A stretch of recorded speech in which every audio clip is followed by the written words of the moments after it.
Estava procurando no e-mail e não consegui. Só um minutinho. Dá para te ouvir. Só um minutinho.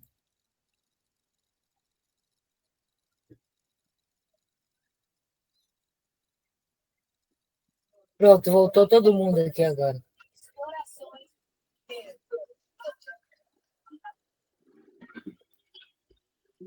Ah, pode ser na hora que eu jogo para televisão.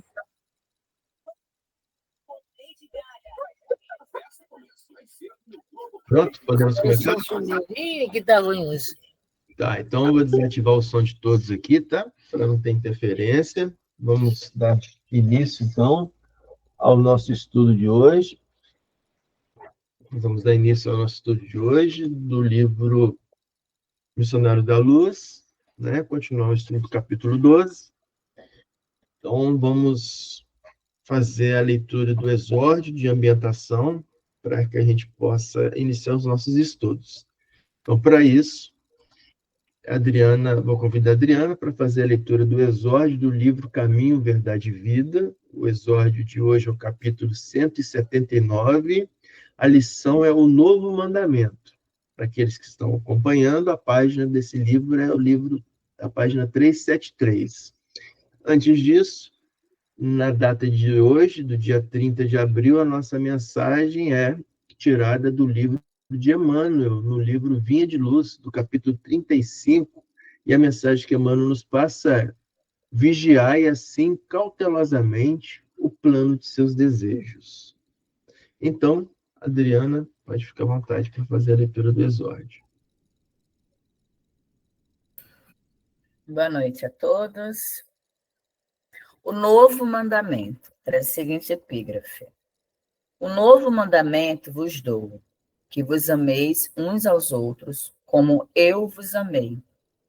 Jesus, está em João, capítulo 13, versículo 34. A leitura despercebida do texto induziria o leitor a sentir nessas palavras do mestre absoluta identidade com o seu ensinamento relativo à regra áurea. Entretanto, é preciso salientar a diferença. O ama teu próximo como a ti mesmo é diverso do que vos ameis uns aos outros como eu vos amei. O primeiro institui um dever: ama ao teu próximo como a ti mesmo, em cuja execução não é razoável que o homem cogite da compreensão alheia. O aprendiz amará o próximo como a si mesmo. Jesus, porém, engrandeceu a fórmula, criando um novo mandamento na comunidade cristã. O mestre refere-se a isso na derradeira reunião com os amigos queridos, na intimidade dos corações. A recomendação que vos ameis uns aos outros como eu vos amei assegura o regime da verdadeira solidariedade entre os discípulos, garante a confiança fraternal e a certeza do entendimento recíproco. Em todas as relações comuns, o cristão amará o próximo como a si mesmo, reconhecendo, contudo, que no lar de sua fé conta com irmãos que se amparam efetivamente uns aos outros. Esse é um novo mandamento que estabeleceu a intimidade legítima entre os que se entregaram ao Cristo, significando que, em seus ambientes de trabalho, há quem se sacrifique e quem compreenda o sacrifício. Quem ama e se sinta amado. Quem faz o bem e quem saiba agradecer. Em qualquer círculo do Evangelho, onde essa característica não assinala as manifestações dos companheiros entre si, os argumentos da Boa Nova podem haver atingido os cérebros indagadores, mas ainda não penetraram o santuário dos corações. Que assim seja. Graças a Deus. Que assim seja, Adriana, graças a Deus. Então, uma vez harmonizados pela leitura do exórdio, ditado por Emmanuel, psicografado por Chico Xavier, lido pela Adriana, convidamos a todos a realizar a nossa prece de início. Aqueles que assim o desejarem, podem fechar os seus olhos, apaziguar o coração, sentir a presença luminosa dos nossos benfeitores espirituais que nos assessoram em nosso estudo. Com a presença, então, dessa falange de luz, pedimos permissão aos nossos amigos espirituais para poder começar o nosso estudo do livro Missionários da Luz. Que as entrelinhas desse livro de luz, ditado para nós através de André Luiz e psicografado por nosso irmão Francisco Cândido Xavier, rogamos ao nosso Senhor Jesus Cristo que consigamos aprender os ensinamentos que serão transmitidos aqui hoje, ensinamentos estes contidos nas mensagens desse fabuloso livro. Que consigamos, então, apreender estes ensinamentos, internalizá-los em nosso coração, mas, principalmente, consigamos aplicá-los em nosso dia a dia, sempre no bem ajudar aqueles por quem nós passam e conosco convivem. Que assim, então, harmonizados agora, possamos começar o nosso bendito estudo. Que assim seja, graças a Deus. Então, capítulo 12, livro Missionários da Luz, dando continuidade, o item é o 12.13, a página 175. Então, convido a todos a nós darmos início ao nosso estudo, mas principalmente recomendo para que todos participem desse estudo, para que o estudo seja dinâmico e para que as mensagens transmitidas pelos irmãos espirituais que estão assessorando cada um dos presentes nesse estudo possa ser transmitida, quer seja através de mensagens, quer seja através de dúvidas. Então, vamos começar.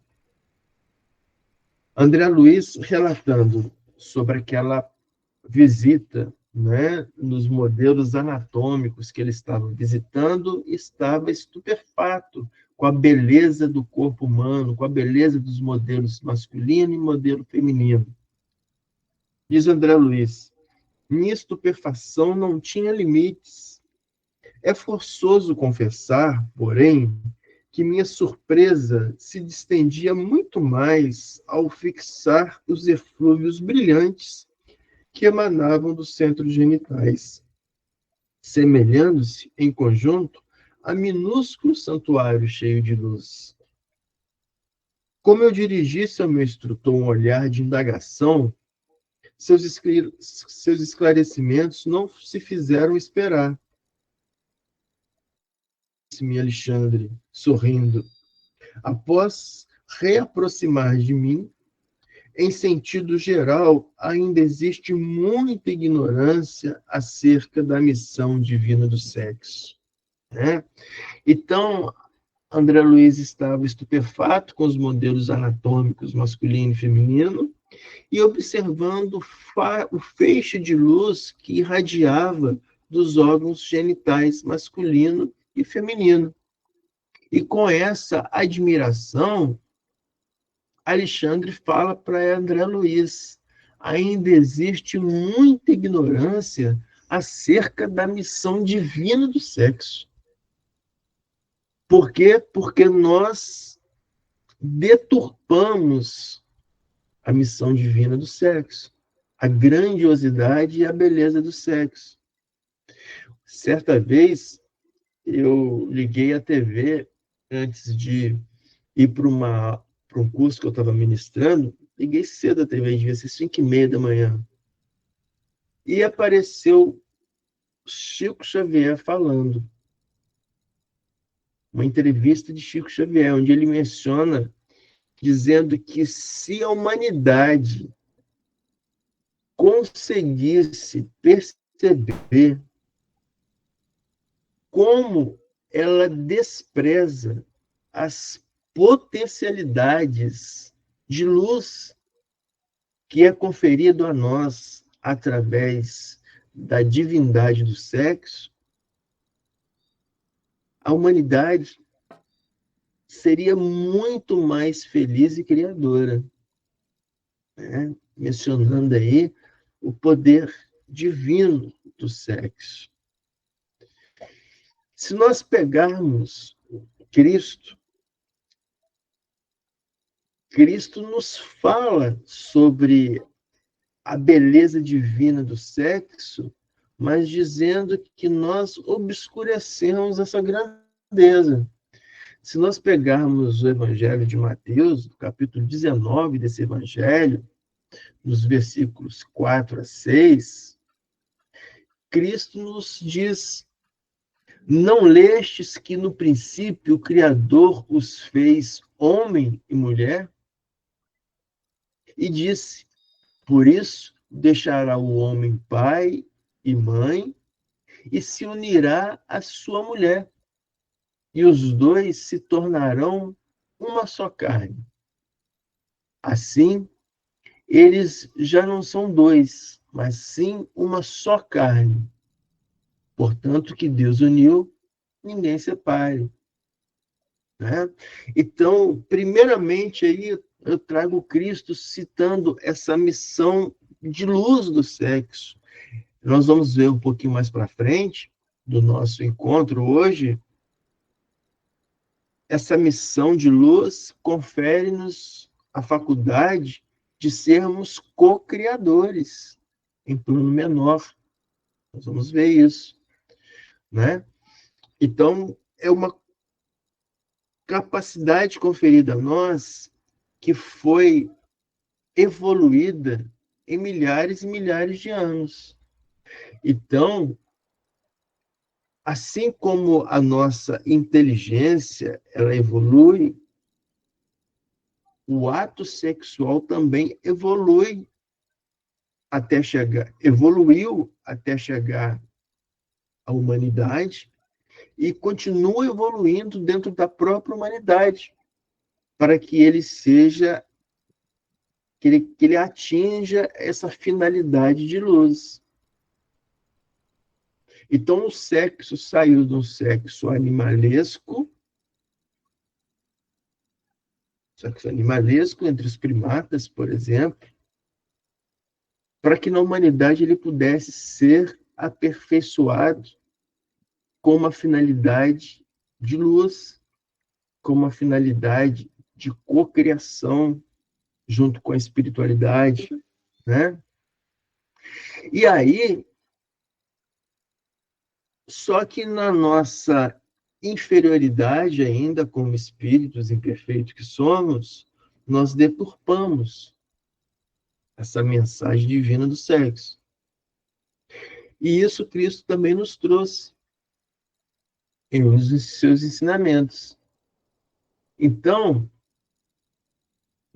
no Evangelho de Mateus, também,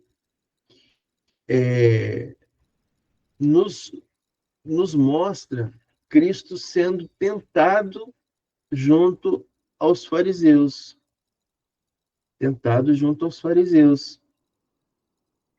Quando os fariseus, eles perguntam se é lícito, né?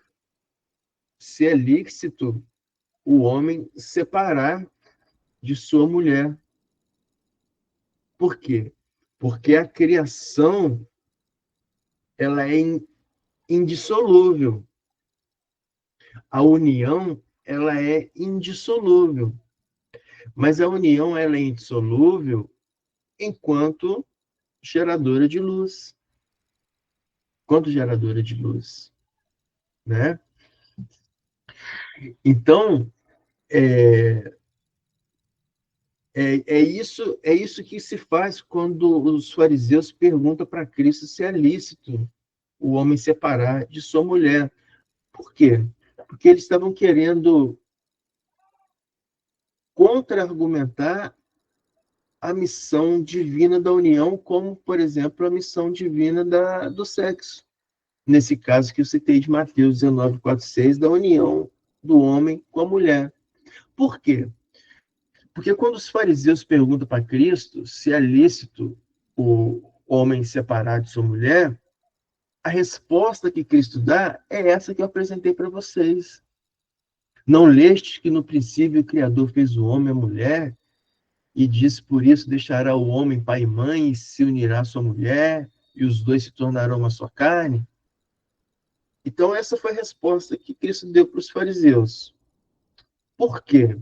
Porque existia já nessa época a possibilidade, a permissão do divórcio. Já existia.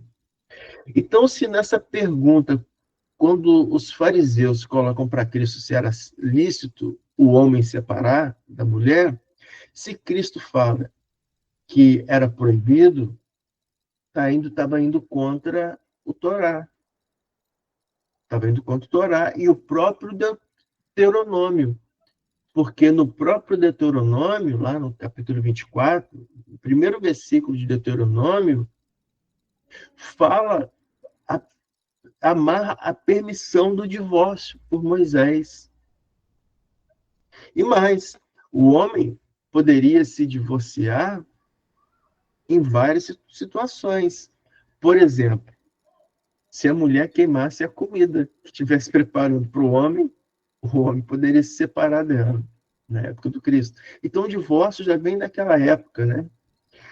Então, os fariseus, eles tentam pegar Cristo por aí. Se Cristo fosse contra o divórcio, ele estaria contra o Torá e contra as Sagradas Escrituras. Se Cristo se coloca a favor do divórcio, ele perderia a autoridade que ele estava tendo de falar sobre o belo da vida, o belo da criação, né, da união do homem com a mulher. Então, por isso que Cristo cita, né, quando ele responde uma pergunta com a citação. Quando ele diz, não leste que no princípio o Criador fez o homem e a mulher, então ele responde com a citação do Antigo Testamento, né? Então, por isso que Alexandre, nesse começo da nossa conversa, fala que ainda existe muita ignorância acerca do sexo, acerca da união do homem com a mulher. Pergunto se tem algum comentário nesse momento. Não? Então vamos lá. Pois não, Guto? Mas uma coisa sempre deixa a gente pensativo em relação ao sexo, né?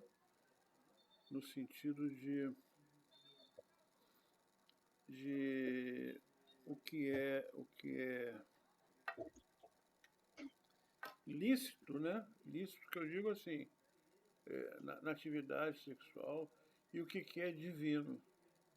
Porque sabemos que o sexo entre casais é uma coisa prevista, uma coisa que você falou aí agora, né? Mas a fronteira disso, do sexo divino para o sexo casual, existe alguma passagem espírita que coloca essas fronteiras para a gente?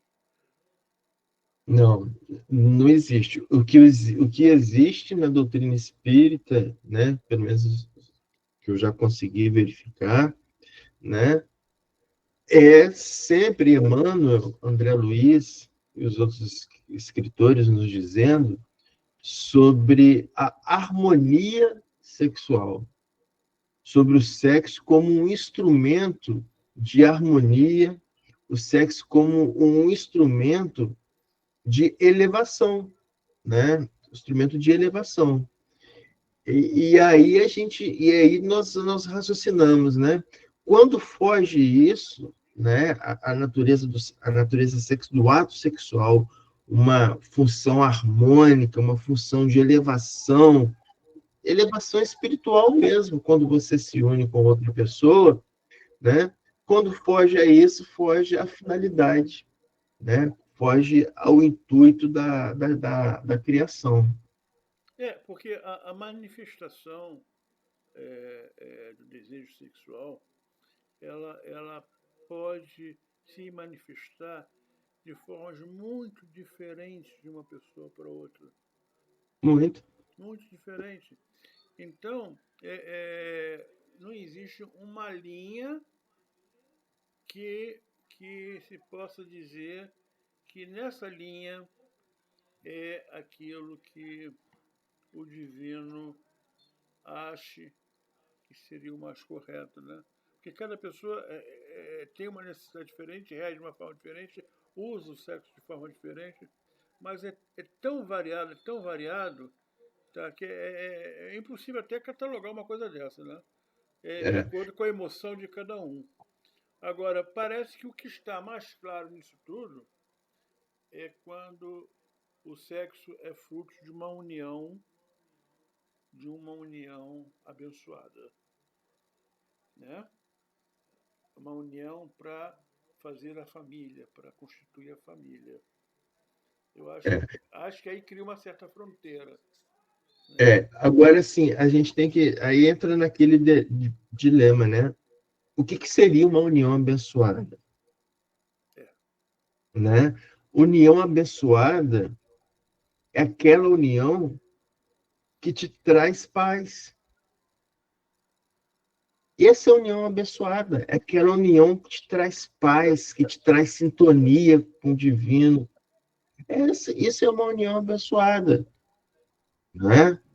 Então, o sexo seria apenas uma consequência dessa união abençoada, dessa união que te traz paz, que te traz equilíbrio, que te traz sintonia. O sexo seria uma consequência, né? Quer dizer, não seria o fim, seria seria uma consequência, né? Não seria o objetivo, a finalidade, igual você falou, né? Não, é uma consequência, né? Mas a gente vai voltar a falar nisso, né? Vamos tocar o assunto para frente. Alguém quer falar mais um comentário? Porque isso dá pano para eu queria comentar, não sei se eu vou falar besteira, mas está vindo aqui a intuição, eu vou falar. Eu entendo, até agora o momento, né? Não sei se você vai trazer alguma luz diferente, mas se quando fala na divindade do sexo, tem uma frase aqui que fala bem, que a gente não vai alcançar a terra prometida do serviço redentor sem o concurso das forças criadoras associadas do homem e da mulher. Porque para a gente chegar um dia na elevação espiritual de todo mundo ser Cristo, a gente precisa reencarnar.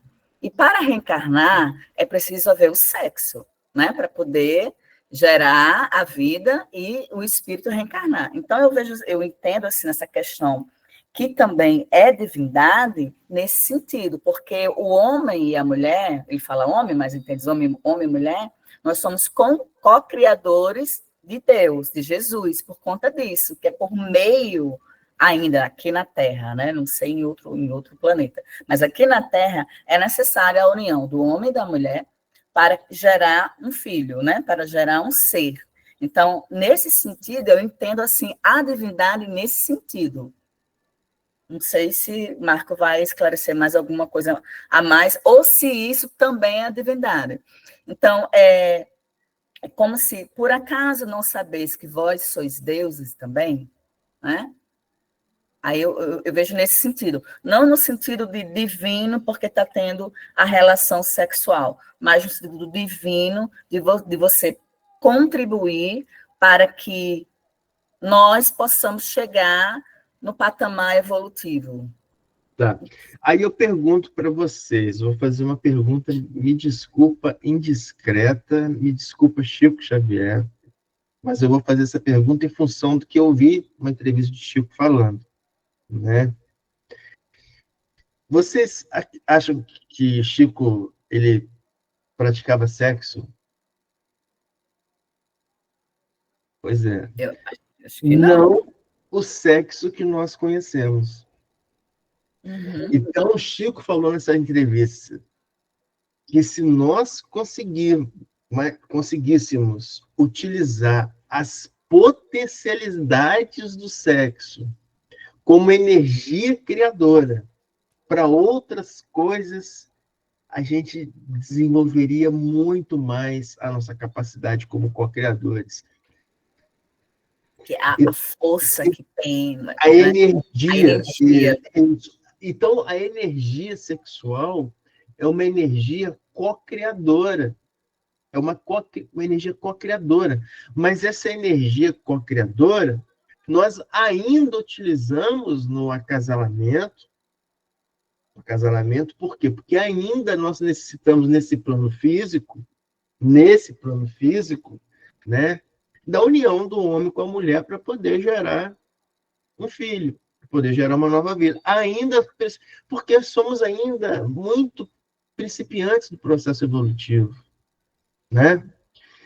Mas só que os espíritos mais superiores, né, eles são desprendidos dessa materialidade, porque eles não necessitam mais disso, né? Então, eles utilizam essa energia potencialmente criadora do sexo, efetivamente, para co-criar em várias coisas.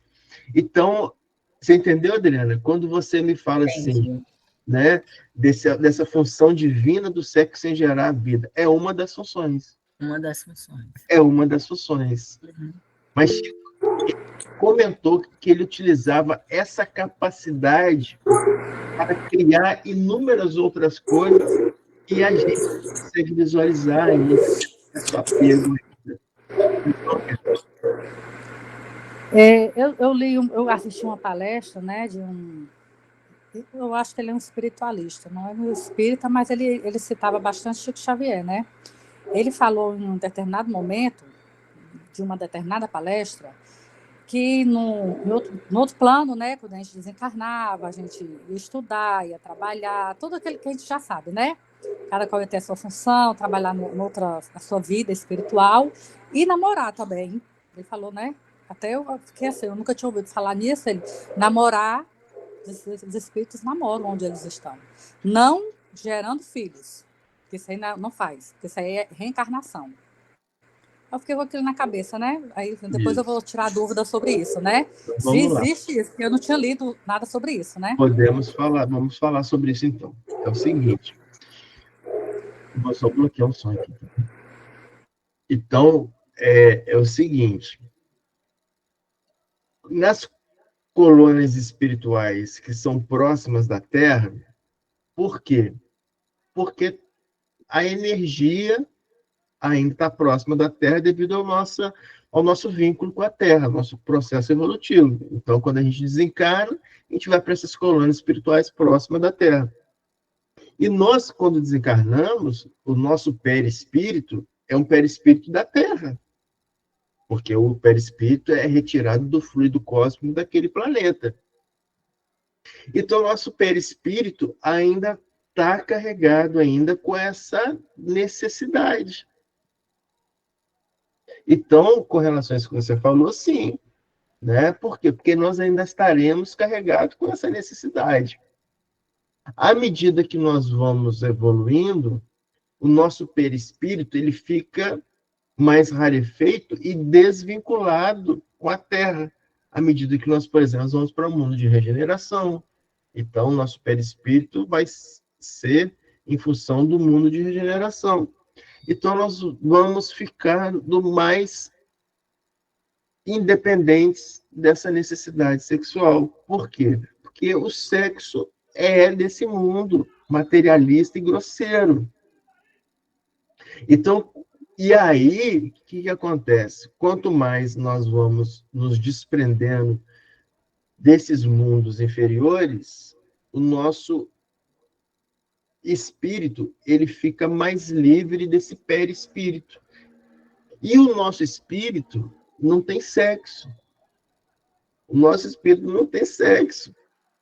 Então, como que a gente vai namorar nesse conceito que nós temos, se nós não temos sexo? Né? Então, aí começa a gente entender que a verdadeira união entre os espíritos é a união de afinidades, é a união de sintonias. Por isso que eu volto lá no Guto, naquela pergunta que o Guto fez, eu falando que se o sexo é em função de sintonia, de harmonização, sim, ele é sagrado. Né? Vocês entenderam? Pois não, Adriana? Guto levantou a mão primeiro. Guto Pois levantou a mão primeiro. Veja bem, a vida sexual de uma pessoa começa, em princípio, na adolescência. E você, na adolescência, você se aproxima afetivamente das pessoas pela plástica da pessoa, pelo visual, pelo aquilo que a pessoa mostra para você, além de outros atributos. Mas o que aproxima de imediato é a plástica da pessoa. E isso é uma coisa que não é muito seguro, porque amanhã ou depois você pode se deslumbrar com uma outra pessoa que tenha uma plástica melhor, se você não fortalecer o suficiente a tua relação com aquela primeira pessoa. Você está sempre correndo o risco de estar no mundo sendo atraído por outras pessoas. Por que você acha, Guto? Por que você acha que na adolescência e na mocidade, né, porque são as atração descobertas. pela aparência? Por que você acha? São as descobertas. Mas por que você acha que ocorre atração pela aparência na mocidade? É porque é o belo, é o que motiva. Tá. Motiva. Eu vou te ajudar nessa resposta, posso? Pode, mas deixa eu só fechar. Concluir, tá. Aí, você quando chega na minha idade, tá, e você tem uma discreta evolução espiritual, você já não bota o teu relacionamento na parte estética, você começa a se relacionar com uma pessoa, tá, principalmente pela evolução espiritual dos dois. E quando os dois estão dentro desse mesmo princípio, a parte da plástica de alguém aparecer na tua vida já não é tão mais importante. Você passou aquela fase e você descobriu que tem coisas que valem mais para a sua vida, como uma companheira, uma pessoa olhando na mesma direção que você, evoluindo junto com você espiritualmente, tá? Do que aquela fase que você tentou tantas vezes, tá? Algumas deram certo, outras não deram certo, ia tentando, mas sempre baseado em quê? Na parte visual. Tá? Você para poder identificar o lado emocional, espiritual da pessoa, primeiro você é atraído pela parte do sexo, parte visual.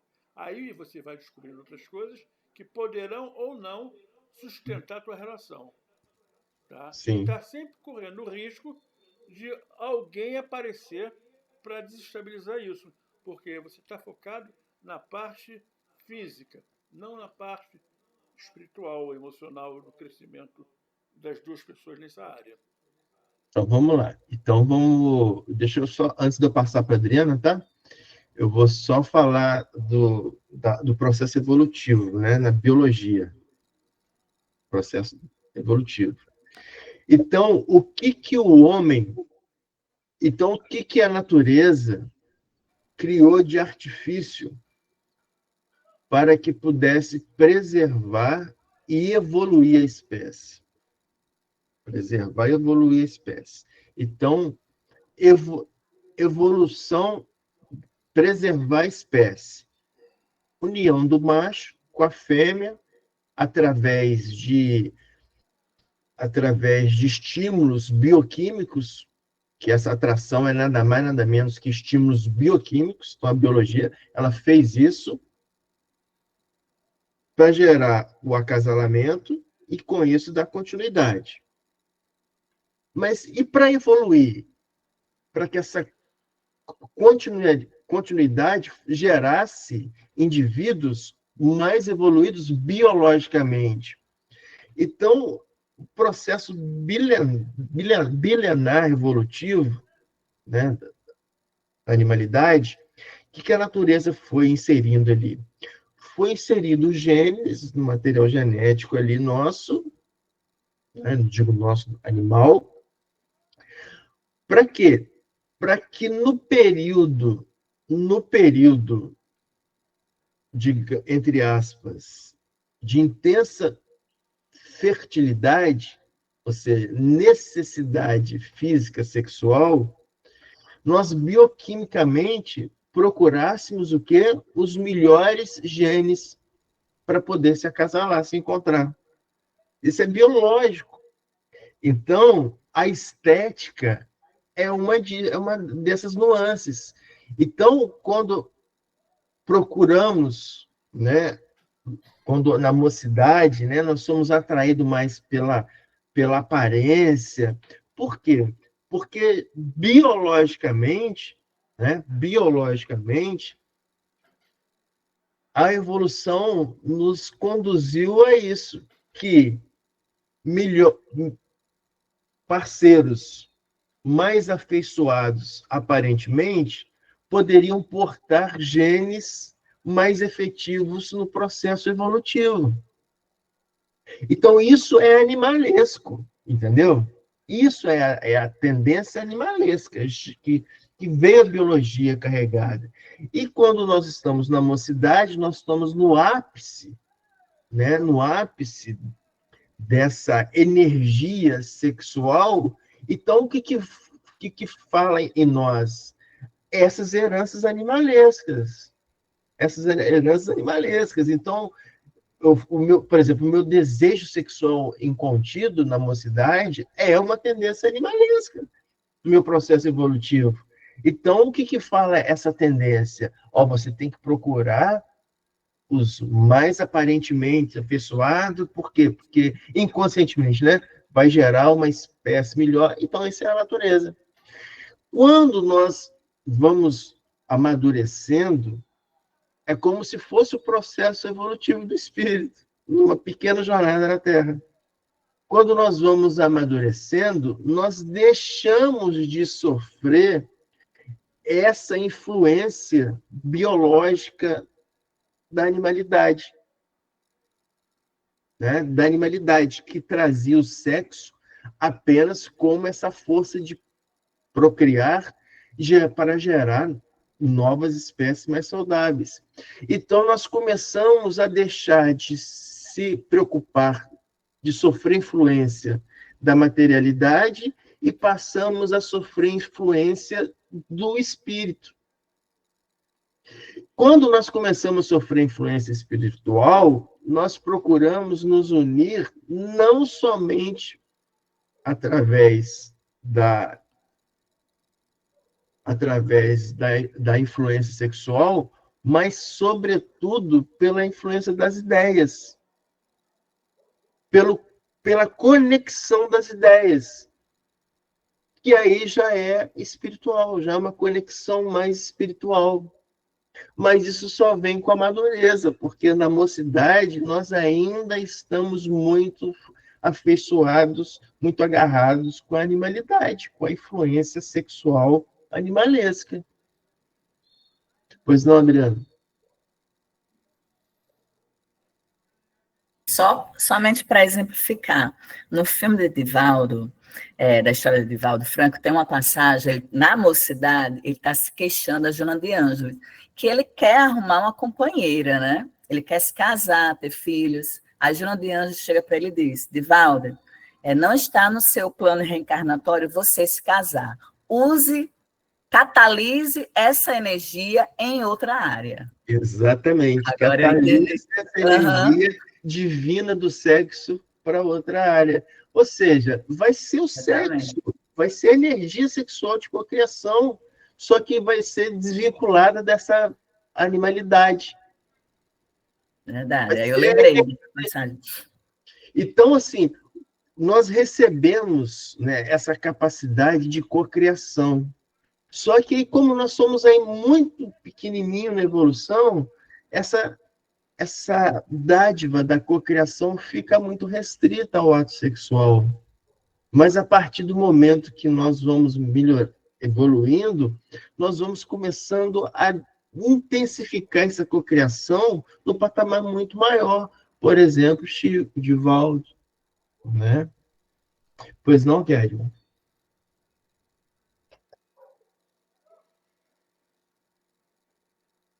Ô, Kedman, acho que você está com o som desligado, viu? Ah, não, você baixou. Sim, pronto. É a respeito da sua fala, quando você diz da madureza, né, do início de tudo, que são os sentimentos animalescos. Eu fiquei pensando aqui comigo, né? Quando a gente é jovem, adolescente, como diz o José, né, o Guto, tem os hormônios, né? A questão hormonal, muito pesada, diga-se de passagem, né? Os homens com a testosterona lá em cima, que hoje em dia eu vejo os homens todos preocupados em medir a testosterona, porque se tiver abaixo de 700, está ruim, se tiver 200 e pouco, está virando menina. Então, a gente vê muito essa preocupação, né? E é relacionada, teoricamente, muito mais ao sexo do que à atividade cognitiva e dar aquela força para o homem, que a gente sabe que a testosterona não é só para isso, né? Só para o sexo. Mas hoje em dia a gente vê muitos homens hormonizados, fazendo né, exames de hormônios, você deve saber, você trabalha no laboratório, deve ver muito teste, né? Então, assim, quando a gente é adolescente, tem uma carga hormonal muito pesada.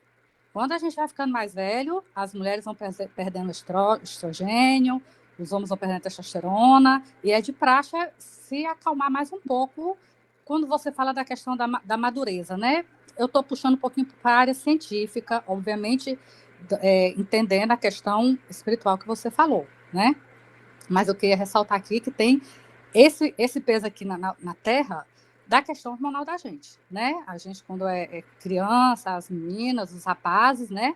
Começa aquela idade, a flor da pele, os hormônios lá em cima. Depois que atinge 50, 55, aí começa a declinar, é todo aquele problema, né? De reposição hormonal e tudo mais. É em função disso que eu falei, né?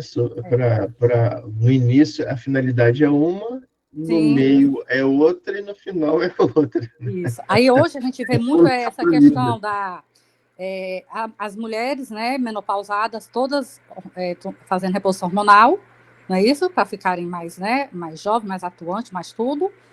Os homens também, eu pelo menos, né, convivo assim, meu filho é da área médica, então eu convivo com muita história, né, dessa questão de testosterona. E outra coisa que eu queria perguntar a você, a gente vive numa sociedade muito heterogênea, né? Aí, e num planeta de prova e expiação.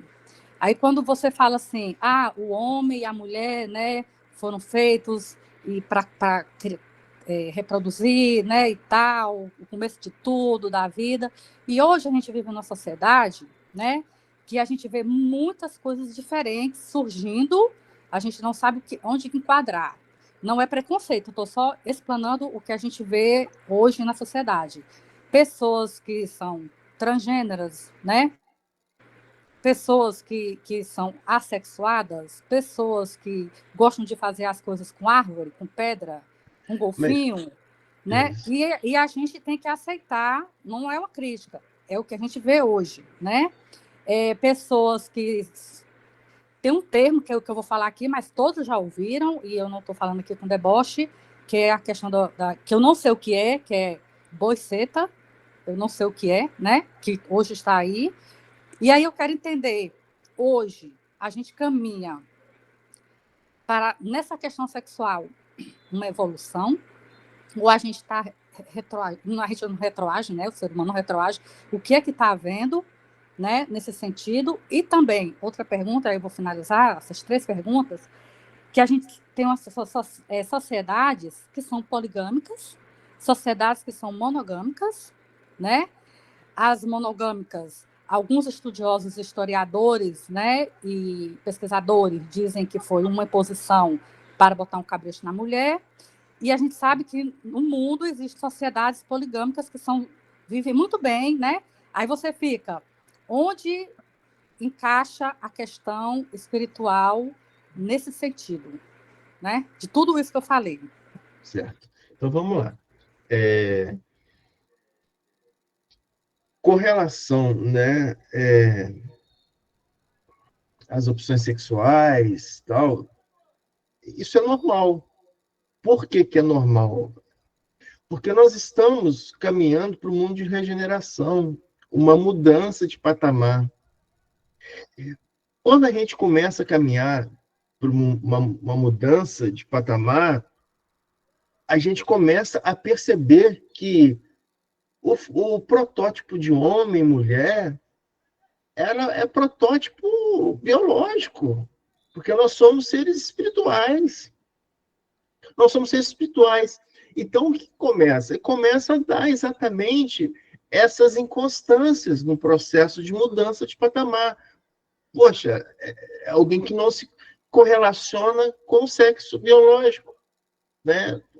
Espírito não tem sexo, né? O espírito não tem sexo. E é exatamente essa inconstância devido a esse processo de entendimento, esse processo de desprendimento para uma mudança, né? Então, faz parte desse processo de mudança essa inconstância que nós estamos observando, né? Aí vem a inconstância, por exemplo, nesse campo sexual, vem a inconstância no campo psicológico, né, de grandes crises depressivas. Por quê? Devido a esse abalo mesmo sísmico emocional que nós estamos sofrendo por mudança de patamar espiritual, né? Então, isso é perfeitamente normal, é esperado nesse processo de mudança. Eu vou falar, não genericamente, mas até observando pessoas próximas que eu convivo há vários anos. A decepção e a frustração nas relações, de um modo geral, está fazendo crescer muito a família pet. As pessoas estão se aproximando mais afetivamente a um pet do que querer arriscar mais uma vez numa relação e quebrar a cara novamente. Há um medo. Tá? Eu não estou falando daqueles grupos que vieram surgindo agora. Não, estou falando grupos normais da nossa época. Tá? Então, as pessoas estão se entendendo muito bem sozinhas. E que faz parte também, né, Guto? Faz parte dessa mudança, né, desse processo evolutivo, né? E nós estamos nas portas do mundo de regeneração. É verdade. Então, faz parte essa interiorização do homem, da mulher, essa necessidade de repente, de ficar, né, quieto e analisar, né? E essa aproximação com o pet, né, é exatamente a valorização do mundo animal, dos seres que são inferiores a nós biologicamente. Faz parte esse processo nosso de aproximação, de valorização, né? Esse é um processo de melhoria humana mesmo. Né? Mas, assim, a gente tem que deixar claro que essa aproximação com os pets tem que ser por opção, não por uma decepção, por uma descrença, uma falta de acreditar no amor, né? Mas, assim, o processo evolutivo usa, entendeu, essa aproximação com várias estratégias. Usa como estratégia a pessoa que se decepciona. É estratégia, né? O processo evolutivo usa como estratégia a decepção para se aproximar, né? O nosso crescimento é assim, a gente cresce em função de várias manifestações na vida da gente. Uma hora uma decepção amorosa, uma hora uma decepção com a família, e assim nós vamos crescendo, entendeu? Mas assim, não vai continuar decepcionado, né? Isso, Não isso. pode, né? Mas aí o processo, né? O processo é lento. E a gente, como só tem visão de uma vida só, a gente tem essa visão curta. Mas, né? São várias vidas. Cada vida a gente vai resolvendo uma coisinha. Ok? Então vamos continuar? Então vamos continuar, né?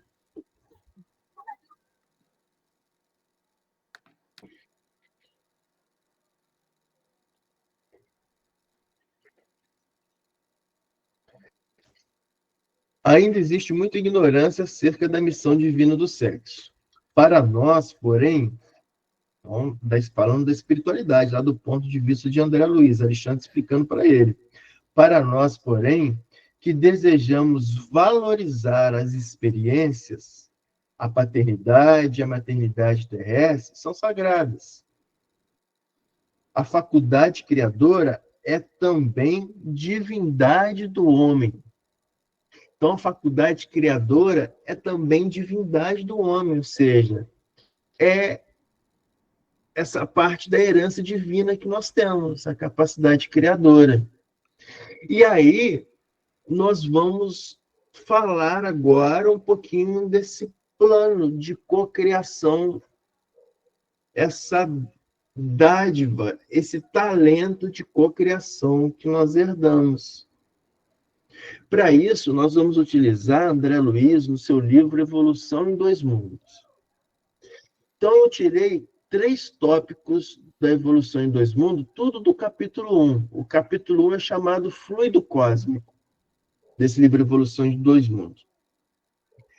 Então, quando ele fala de fluido cósmico, primeira coisa, primeiro tópico, ele vai definir plasma divino. O que é o plasma divino? É o fluido cósmico. Então ele fala, plasma divino. O fluido cósmico é o plasma divino, hausto do Criador. Então, o que é isso? O fluido cósmico é plasma divino. Plasma é aquele estado intermediário entre líquido e gasoso. Isso é o plasma. Né? Por isso TV de plasma. Né?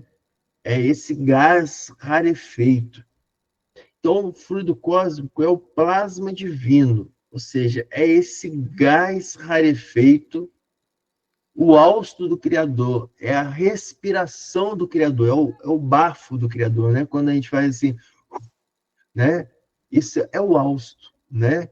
É aquilo que vem de dentro, a intenção. Então, o fluido cósmico é esse fluido plásmico que é a intenção do Criador, ou força nervosa, né? Fala, é o plasma divino, hausto do Criador, ou força nervosa. É isso, a intenção do Criador, do Todo Sábio. E aí ele complementa. Neste elemento primordial, ou seja, então esse fluido cósmico é a intenção do Criador que joga esse plasma divino em todo o universo. Então fala que é um elemento primordial. Por quê? Porque primeiro o Criador lança isso. Para depois disso, desse material primordial, aí ele continua. Vibram e vivem constelações e sóis, mundos e seres, como peixes no oceano. Então, dentro desse plasma divino, essa respiração do Criador, estão os germes que vão originar as constelações, os sóis, os sistemas solares, as galáxias, né? Por isso fala que é um elemento primordial. Então, para a gente começar a entender isso, a gente tem que saber essa definição. O que é o fluido cósmico, né? É esse plasma divino que o Criador joga, que tem os germes para gerar tudo. E aí vamos entender o que é agora uma cocriação em plano maior. Então, o Criador é o co-criador. E ele delega essa cocriação em plano maior para seres espirituais evoluidíssimos, que são os espíritos crísticos que estão próximos a ele. E a cocriação em plano menor a nós, espíritos imperfeitos, ainda em processos evolutivos. Então vamos ver o que é a cocriação em plano maior. Então André Luiz nos fala que é nessa substância original. Qual substância original? No fluido cósmico universal, que é o plasma divino. Então ele fala, é nessa substância original, no plasma divino, que há o influxo do próprio Senhor Supremo. Então o que é isso? No plasma divino, que sob comando do Senhor Supremo, do Criador, sob comando dele, operam as inteligências divinas a ele agregadas. Então, é nesse plasma divino que as inteligências divinas que estão agregadas ao Criador, quem são as inteligências divinas agregadas ao Criador? Os espíritos crísticos. Os espíritos crísticos são aqueles espíritos elevadíssimos que estão em comunhão indescritível com o Todo-Poderoso. Então fala que esses espíritos crísticos sofrem a influência do Criador para poderem, através da manipulação do fluido cósmico, criarem constelações, sóis, mundos, né? Então, repetindo, é nessa substância original, o plasma divino, que é o influxo do próprio Senhor Supremo, operam as inteligências divinas a ele agregadas em processo de comunhão indescritível. E ele fala, quais são essas inteligências que estão a ele agregadas? Os grandes devas da teologia hindu, ou seja, no hinduísmo, falam que existem espíritos elevadíssimos chamados de devas. Esses devas, para nós, católicos, são os espíritos crísticos. Alguns chamam de arcanjos. Então, André Luiz fala, os devas da mitologia, os arcanjos das interpretações de vários templos religiosos. Então, são esses espíritos evoluidíssimos, completa André Luiz, que extraem desse hálito espiritual de quem? Do Criador, que é o fluido cósmico, que extraem dele os celeiros da energia com que constroem os sistemas da imensidade. Ou seja, os espíritos crísticos tiram desse fluido cósmico, né, tudo que eles precisam para construir os sistemas da imensidade, em serviços de cocriação em plano maior, de conformidade com os desejos do Todo Misericordioso, que faz deles agentes orientadores da criação excelsa.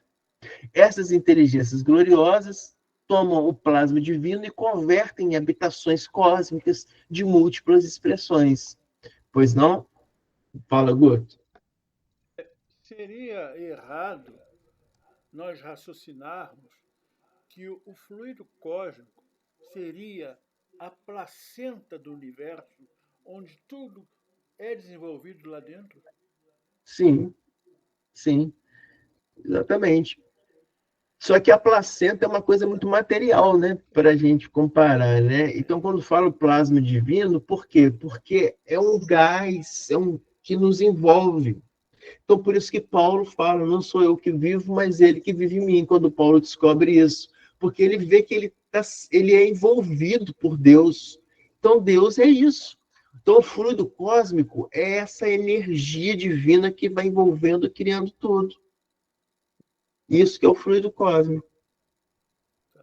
Ok?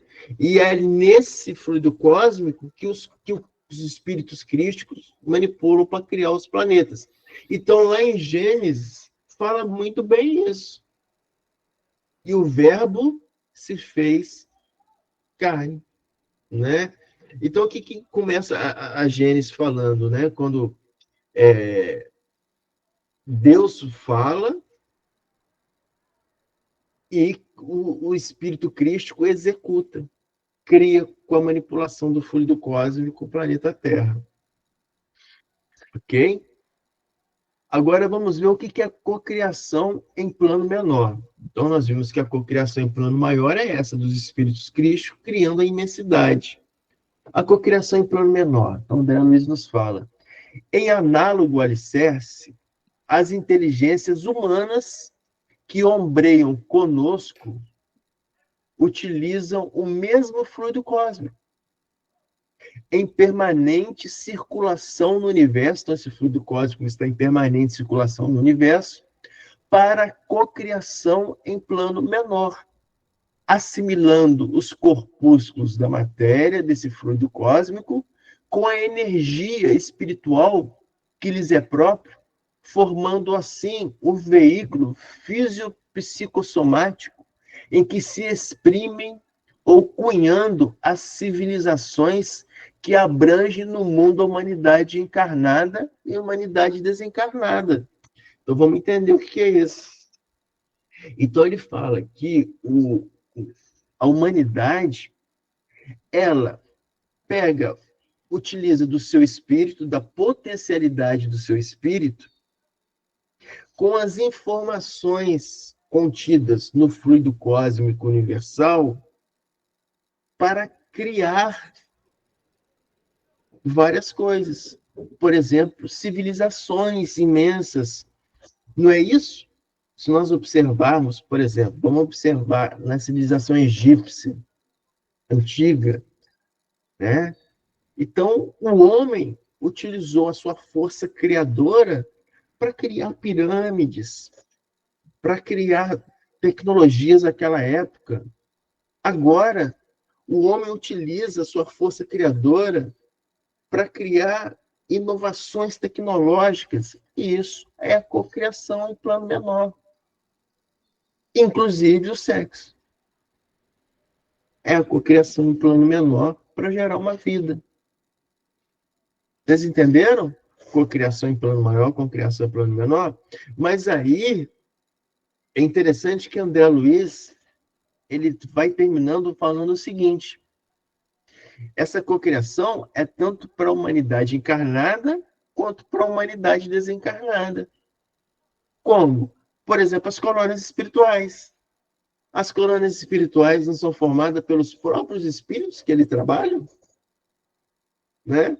Aquilo é uma cocriação através da energia espiritual e do plasma divino. Nós aqui na Terra, nós criamos as nossas civilizações porque nós estamos encarnados. Precisamos de matéria. Matéria para criar. Quando nós nos desencarnamos, nós criamos as colônias espirituais com matéria rarefeita, em função do nosso perispírito, do abandono do corpo físico. Então, compreendendo isso, essa cocriação em plano menor, até nas colônias espirituais, e mais ainda, quem que vocês acham que cria o umbral? Quem cria o umbral? Nós.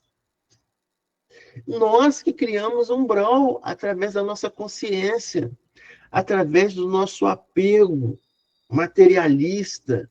Quando nós desencarnamos, nossa consciência está materializada. E aí, aquele apego materializado cria as regiões umbralínicas. E aí André Luiz conclui aqui, ó, falando aqui, ó, dentro das mesmas bases dessa de cocriação, plasmam também os lugares entenebrecidos pela purgação infernal, gerados pelas mentes desequilibradas. Conseguiram entender? Não é bacana esse estudo de André Luiz?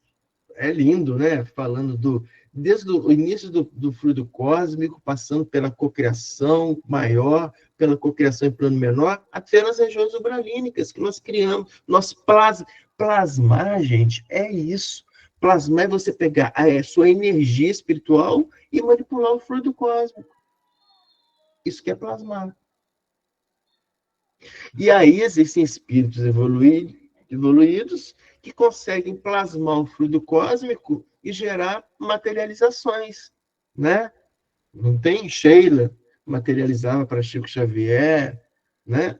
Então isso, materializam, pega o fluido cósmico e materializa.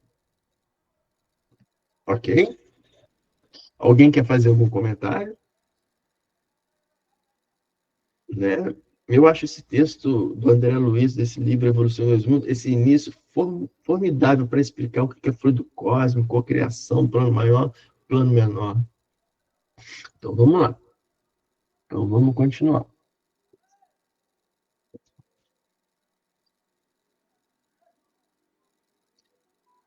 Então, a faculdade criadora é também divindade do homem. O útero maternal significa para nós outros a porta bendita da redenção. Então, é isso que a Adriana estava falando, né? Sobre a nossa necessidade, ainda nesse mundo físico, de ter uma porta de entrada. E essa porta de entrada é o útero materno. Então, por isso que fala nessa passagem sobre a importância do útero materno. E aí, eu quero trazer para nós, aqui nesse estudo agora, um capítulo que é importantíssimo, muito citado nos nossos estudos espíritas, que é o capítulo 3 de João. Então, primeiro, eu sempre falo, né? Gosto de frisar a importância desse número 3, né?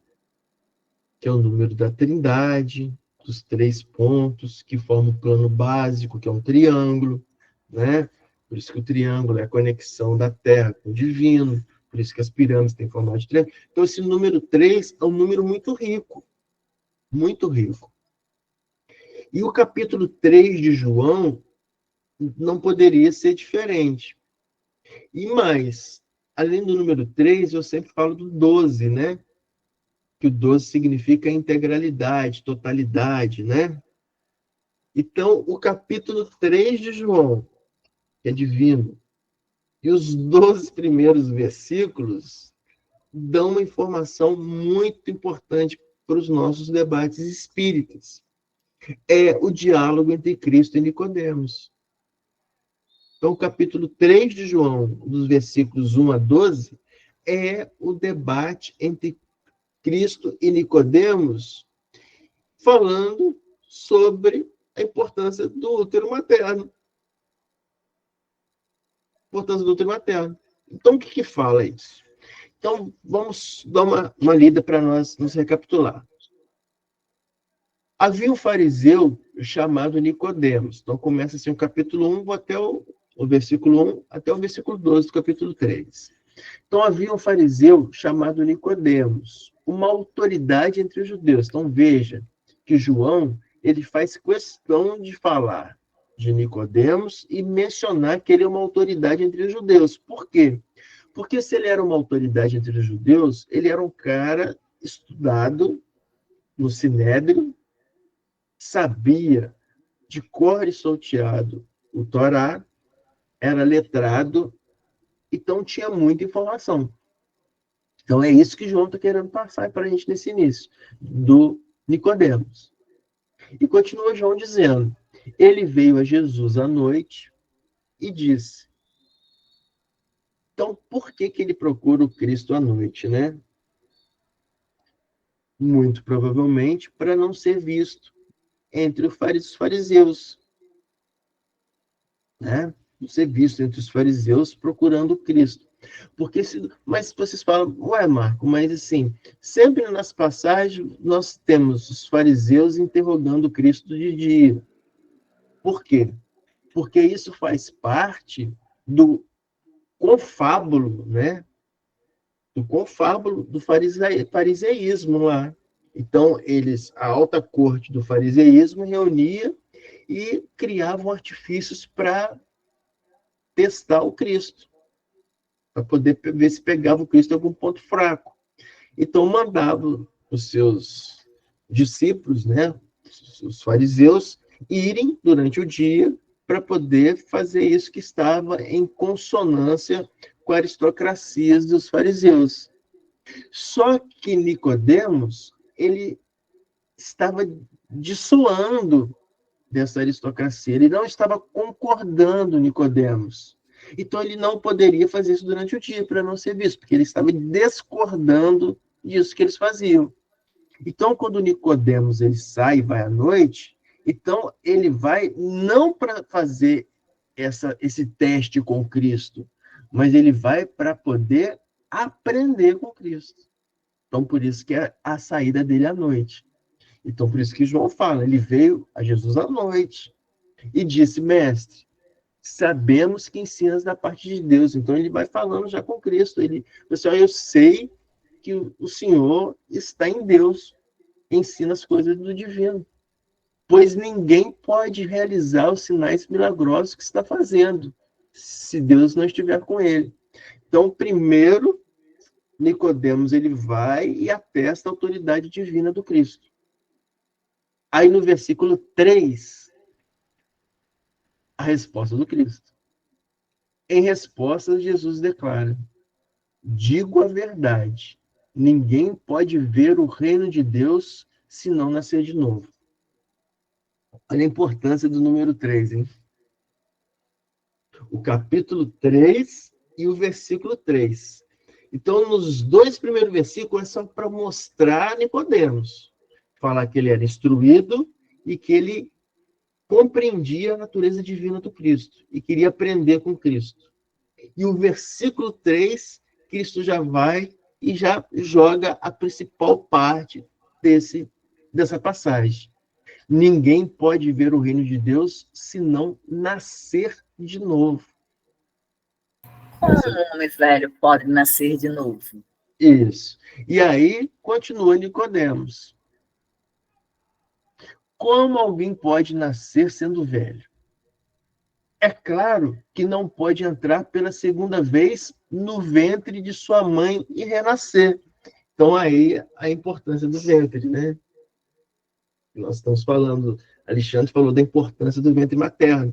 Então, Nicodemos vem e traz essa importância do ventre. Falando assim, como pode um homem renascer de novo? Sabemos que o homem velho não pode voltar ao útero de sua mãe.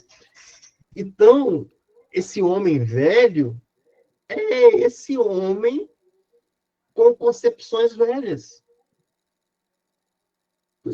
Sabemos que o homem velho não pode voltar. É esse homem com concepções velhas. Agora, Cristo estava trazendo um homem novo, como a mudança de Paulo também vai ser. Então, Cristo está trazendo um homem novo, que vai ter outras concepções. Então, Nicodemo mostra esse homem velho que só conhecia renascimento através da porta do útero, e Cristo vai trazer para ele a informação de um homem novo. Então, quando Nicodemos fala, é claro que não pode entrar pela segunda vez pelo ventre de sua mãe e renascer. Aí responde Jesus: digo a verdade, de quem nasce da carne é carne, mas o que nasce do espírito é espírito. Então, a concepção que Nicodemos tinha é somente do quem nasce da carne. Mas a concepção do novo homem é aquele que nasce do espírito. E aí Cristo continua: não se surpreenda pelo fato de eu ter te dito, é necessário que vocês nasçam de novo. Novamente, Cristo falando, trazendo aqui no versículo 7. O vento não sopra onde quer. Você o escuta, mas não pode dizer de onde vem, nem para onde vai. Assim acontece com todos que são nascidos do Espírito. Perguntou Nicodemos: como pode ser isto? Aí disse Cristo: você é mestre em Israel e não entende essas coisas? Asseguro, então, mostrando Cristo que ele era um homem velho. Aí Cristo fala: asseguro que nós falamos do que conhecemos e testemunhamos do que vimos. Então, Cristo está falando, nós, ele, os espíritos crísticos, falam de coisas que conhecem e testemunharam. Mas, mesmo assim, vocês não aceitam o nosso testemunho. Eu falei das coisas terrenas e vocês não creram. Como crerão se falar de coisas celestiais? Ninguém pode entrar no reino de Deus se não nascer tanto da água quanto do Espírito. Então, a água é o meio material, quanto do Espírito, o meio espiritual. Então, João, capítulo 3, os 12 primeiros versículos, falando da importância do renascimento, das reencarnações sucessivas. Isso é importantíssimo, é um dos pilares da doutrina espírita. Alguém quer fazer algum comentário? Não? Então, eu convido a todos a nós finalizar o nosso... Muitas informações que precisam ser digeridas, repensadas, para poder quietar. Agora no plano noturno. É verdade. Para fazer essa digestão, né? Muito bem. Então, pergunto quem pode realizar a prece de finalização dos nossos estudos.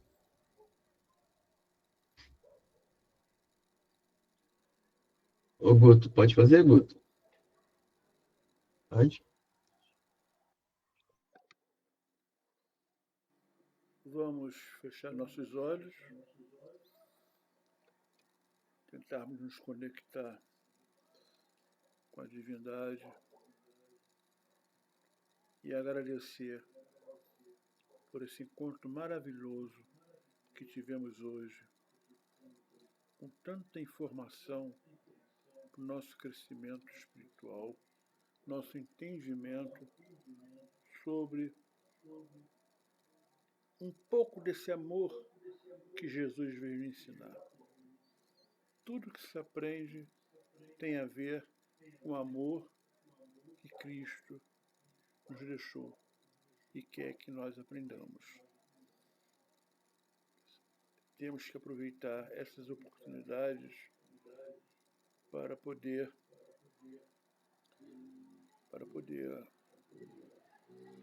esclarecer qualquer tipo de dificuldade e entendimento que, porventura, surja no nosso caminho, para que o nosso estudo seja solidificado, consistente, e que a gente absorva e possamos passar adiante todo esse conhecimento para outras pessoas. Obrigado, Senhor, por estarmos aqui todos reunidos mais essa noite. Vamos orar a oração que o Pai Nosso ensina, que Deus nos ensinou. Pai Nosso que estás no céu, santificado seja o vosso nome. Venha a nós o vosso reino. Seja feita a sua vontade, assim na terra como no céu. Pão nosso de cada dia nos dai hoje. Perdoai nossas ofensas, assim como nós perdoamos a quem nos tem ofendido. E não nos deixeis cair em tentação. Livrai-nos do mal. Amém. Que assim seja. Amém, que assim seja. Obrigado, Guto, pela prece final. Obrigado a todos pela participação. E na próxima quarta-feira esperamos reencontrar todos aqui. Um abraço e bom feriado para todos. Eu já estou esperando a próxima quarta, porque esse capítulo... Eu deixei de falar um monte de... Vou falar na próxima aula. Na próxima, então, anota para você não esquecer. Está inscrita já, viu, Malu? Está inscrita para a próxima Boa aula. noite, gente. Anota para você não esquecer, hein?